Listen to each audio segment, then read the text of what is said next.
oportunidad le venimos a hablar sobre los derivados ectodérmicos, mesodérmicos y endodérmicos. En este caso, las vesículas cerebrales, aparato urogenital y asas intestinales. Ahora vamos a hablar sobre los derivados ectodérmicos. Entre los derivados ectodérmicos tenemos las vesículas cerebrales. Se dice que las vesículas cerebrales son aquellos elementos que darán origen al encéfalo. Se forman a partir del cierre del neuropolo rostral y de la fusión de los pliegues neurales. Existen dos tipos de vesículas cerebrales, las primarias y las secundarias. El proceso de formación de las vesículas cerebrales implican dos etapas de diferenciación anatómica, tisular y celular. Comienza en la cuarta semana, pero es en la quinta donde ocurre el proceso de división. Diferenciación del tubo neural. Tenemos que en la parte anatómica el tubo neural sobresale y se contribuye diferencialmente para formar cámara y médula. En la diferenciación tisular, la pared del tubo se redistribuye para formar las distintas regiones. Y en la diferenciación celular, las células neuroepiteliales se diferencian en los distintos tipos de neuronas. Tenemos el neuroporo. Ambos extremos del tubo quedan abiertos. La abertura caudal o neuroporo anterior se cierra a los 2 días y la abertura caudal o neuroporo posterior entre los 27 y 28 días de la concepción. Las paredes del neuroporo se engrosan para formar el encéfalo y respectivamente la médula, y la luz del tubo va a constituirse en el sistema ventricular del encéfalo y el conducto central en la médula espinal. Cuando la placa neural se mantiene aislada del tubo neural y se sitúan entre este y el ectodermo. Este grupo de células llegarán a formar las crestas neurales y dan lugar a los ganglios del sistema nervioso autónomo y de la médula, adrenal y melanocitos.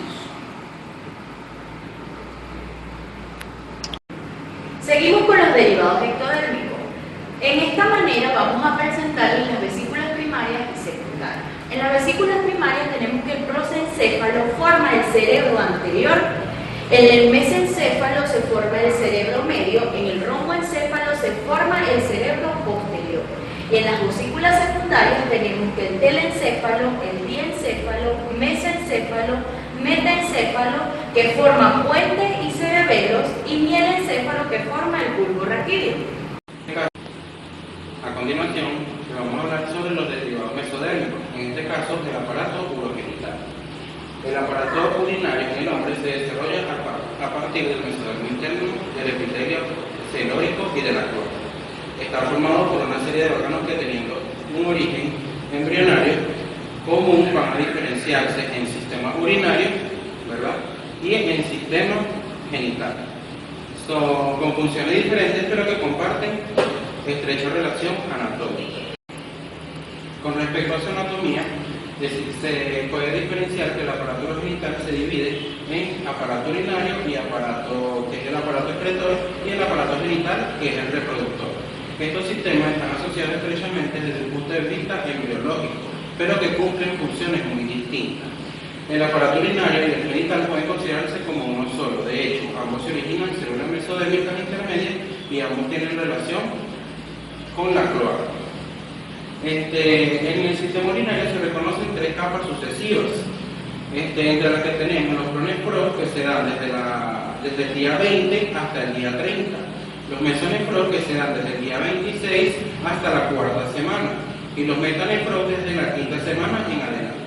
Ahora bien, hablando sobre los pronephros, decimos que se forman en la región cervical representando el 7 a 10 grupos, representados por 7 a 10 grupos celulares, y son de carácter vestigial, ya que al final de la 4ª semana desaparecen. Con respecto a los mesonephros, se encuentran en los conductos mesonéfricos, derivan del mesodermo intermedio de los segmentos torácicos y lumbares superiores. Y los metanefros durante la quinta semana son unidades excretoras, se desarrollan a partir del mesodermo metanéfrico. Ahora bien, hablando sobre el sistema genital, decimos que los órganos reproductivos están formados por sus gónadas, un sistema de conductos internos y los genitales externos. Los componentes de diferenciación sexual aparecen durante el periodo embrionario, durante el fetal y aún así durante el periodo postnatal.